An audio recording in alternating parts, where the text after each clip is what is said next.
दोस्तों नमस्कार, मैं हूं architect Ashok Goyal. Delhi development authority ने junior engineer, planning assistant, assistant director landscape और इसी तरह की बहुत सारी नौकरियों के लिए एक विज्ञापन निकाला था। मार्च 2022 की डेट थी इस विज्ञापन पे, और जून जुलाई में एक महीने के लिए इसके लिए आवेदन करना था। 30 दिन का समय दिया गया था आवेदन करने के लिए। 1000 रुपये की फीस मांगी गई थी इन नौकरियों में आवेदन करने के लिए। जो जरूरी अर्हताएँ थी, यानी जो रिक्वायरमेंट्स थी, जो अपेक्षित था कि आपकी ये क्वालिफिकेशन होनी चाहिए, हर एक पोस्ट के लिए विस्तार से इस विज्ञापन में बताया गया था। और तकरीबन 42 पन्ने का ये डॉक्यूमेंट था जिसमें विस्तार से सारी बातें बताई गई थी। कौन कौन सी पोस्ट हैं, क्या इम्तिहान में उसका सिलेबस रहेगा और इम्तिहान टेंटेटिवली कब होगा। उसमें जानकारी दी गई थी कि इम्तिहान 1 सितंबर से 30 सितंबर के बीच में लिया जा सकता है। इस तरह की सरकारी नौकरियों में जो एस्पिरेंट्स होते हैं, अधिकतर वो लोग होते हैं जो या तो कहीं ना कहीं कोई छोटी मोटी नौकरी पहले से ही कर रहे होते हैं, या काफ़ी ऐसे भी लोग होते हैं जो सिर्फ पढ़ने में व्यस्त होते हैं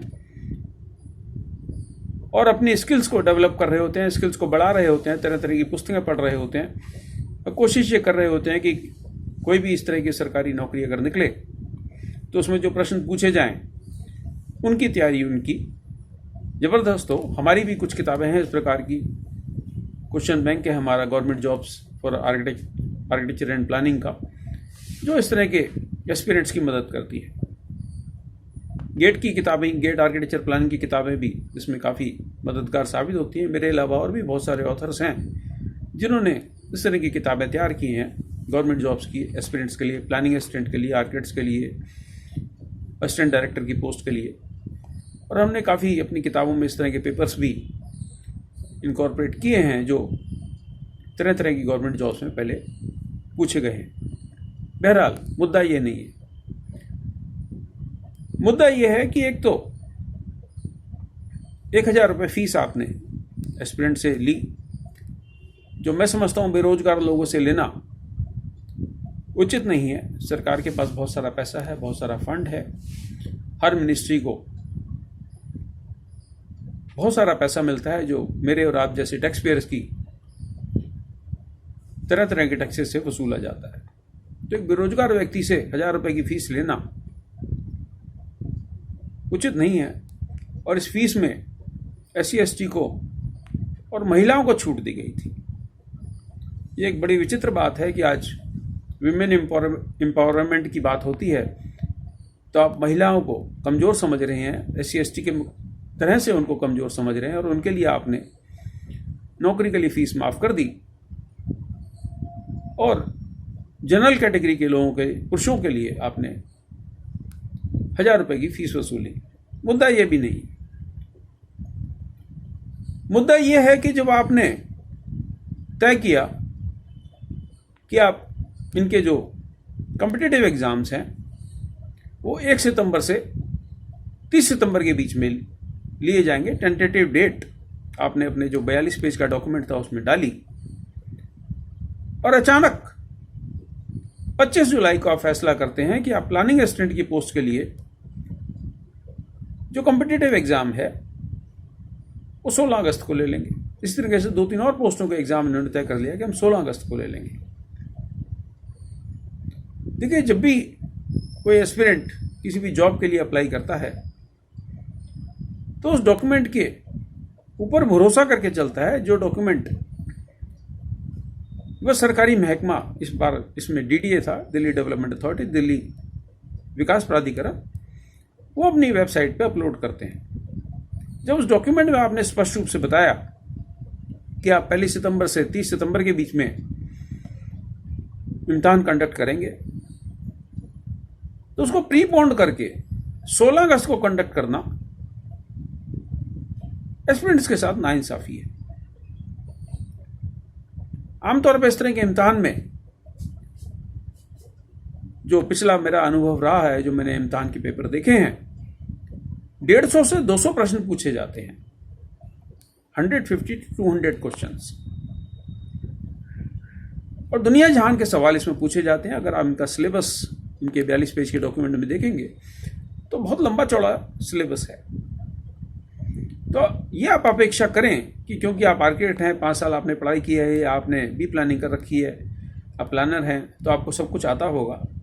बिल्कुल सही बात है कि आपको सब कुछ आता है, तभी तो आप इस जॉब के लिए एलिजिबल हैं। लेकिन इम्तिहान की तैयारी एक अलग किस्म से होती है। इम्तिहान में आपको उन सारे क्वेश्चंस की तैयारी करनी पड़ती है, उस सारे क्वेश्चन को समझना पड़ता है किस प्रकार के सवाल इस तरह के इम्तिहानों में आते हैं। जैसे मैंने जिक्र किया, हमने अपनी पुस्तकों में इस तरह के प्रीवियस ईयर्स के पेपर्स डाले हैं और इस तरह के मॉक टेस्ट हमने बना के डाले हैं कि जो एक्सपेक्टेड क्वेश्चन हैं, ये प्लानिंग असिस्टेंट के लिए या जूनियर आर्किटेक्ट के लिए या असिस्टेंट आर्किटेक्ट के लिए या आर्किटेक्ट के लिए या assistant director for architecture, assistant director for planning या लैंडस्केप के लिए सवाल, किस प्रकार के सवाल आते हैं। और हमारी किताबों में से बहुत सारे सवाल इन एंट्रेंस एग्जामों में, इन कॉम्पिटिटिव एग्जाम्स में आए हैं। तो मुझे जो आज मैं बात कर रहा हूं आपसे, मुझे इस बात का बड़ा विचित्र लगा मेरे को ये बात कि आपने एक इम्तिहान को प्रीपोन्ड कर दिया, मगर इस बात को ध्यान में रखे कि ये जो एस्पिरेंट हैं, जो मान के चल रहे थे 1 से 30 सितंबर के बीच में उनका इम्तिहान होगा, तो उनको जो तैयारी का समय मिल रहा था उसको आपने घटा दिया। अगर किसी का मान लीजिए 15 सितंबर को इम्तिहान होता है या 17 सितंबर को इम्तिहान होता, तो तकरीबन उसकी तैयारी के 30 दिन आपने घटा दिए। कहा जा सकता है कि लेवल प्लेइंग फील्ड है, ये एक एस्पिरेंट के लिए तो हो नहीं रहा। अगर मान लीजिए 200 एस्पिरेंट उसमें बैठ रहे हैं या 2000 एस्पिरेंट बैठ रहे हैं तो सभी के लिए उतना है।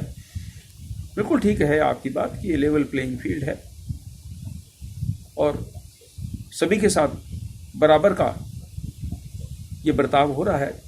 लेकिन अगर आप कहें कि हम सभी के साथ नाइंसाफी कर रहे हैं, तो एक बड़ी विचित्र और हास्यास्पद बात है। ये तर्क नहीं, कुतर्क है। मेरा अथॉरिटी से निवेदन है कि इस तरीके से जनसाधारण का भरोसा आपके ऊपर से टूटता है और इम्तिहान की तारीख जो आपने अपने ब्रोशर में कही थी, जो आपने अपने सरकारी डॉक्यूमेंट में कही थी, उसी हिसाब से तय की जाए और ये 16 अगस्त वाले इम्तिहान को पोस्टपोन करके आपके ब्रोशर के अनुसार ही 1 से 30 सितंबर के बीच में किया जाए। शुभकामनाएं, नमस्कार।